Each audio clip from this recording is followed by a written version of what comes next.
지금부터 KB생명 그 7년의 약속 5년 납 플랜을 알려드릴게요.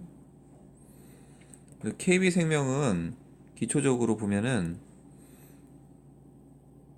이렇게 되다가 이렇게 떨어지는 형태인데, 여기가 5년 되는 시점에 85% 정도 되고요.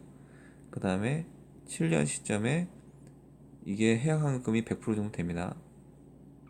그래서 이제 쭉 가는 형태인데, 이게 이제 기초적인 내용이고요.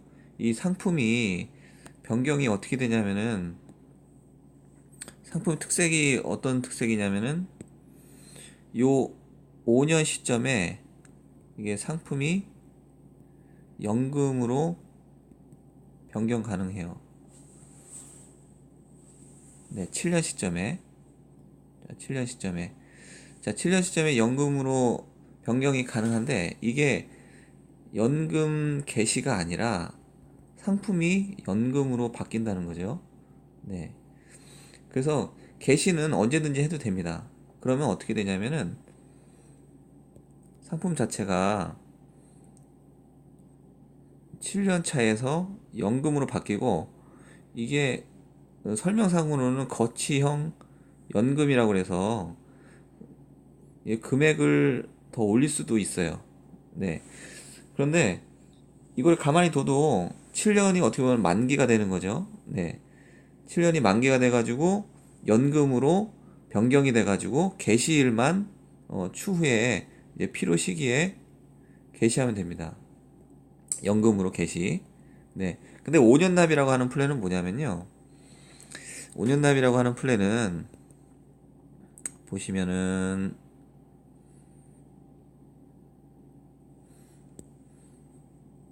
자, 5년 납이라고 하는 플랜은 뭐냐면은 이때까지만 넣고, 그리고 이 당시에 뭘 할 수가 있냐면은 약관 대출을 할 수가 있어요. 네.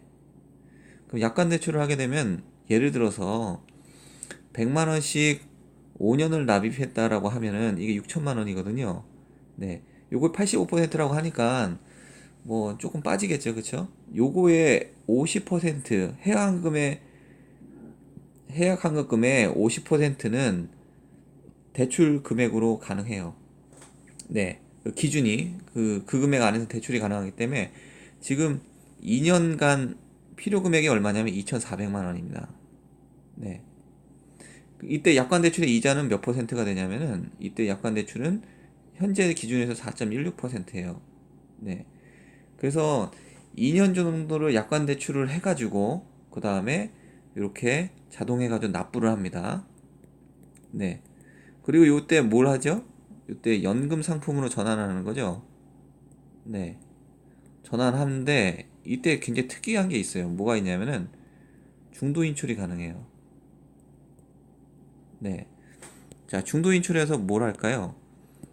예, 이때 2,400만 원을 중도 인출해 가지고 요거를 갚아버리는 겁니다. 네.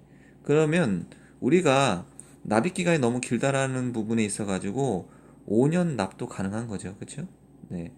얘가 5년 납이고 가만히 두면은 2년 후에는 100% 되는 거니까, 쉽게 얘기하면은 약관 대출한 걸로 하고, 그리고 나중에 7년 때 됐을 때 연금 상품으로 전화해서 중도 인출해서 그 약관 대출된 금액을 갚는다.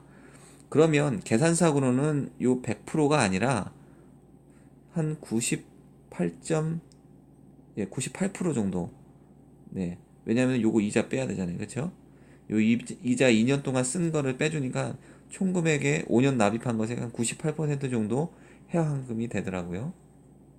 그것만 돼도 우리 그 대표님들이 활용하시는 데는, 보통은 우리가 그 대출하고 나서 그 대출에 대한 그 갚는 플랜으로 가면은 5년이라고 하는 내용이 있잖아요. 그러니까 이렇게 5년 납으로 또 설명이 가능하다고 보시면 되겠습니다. 네, 이상입니다.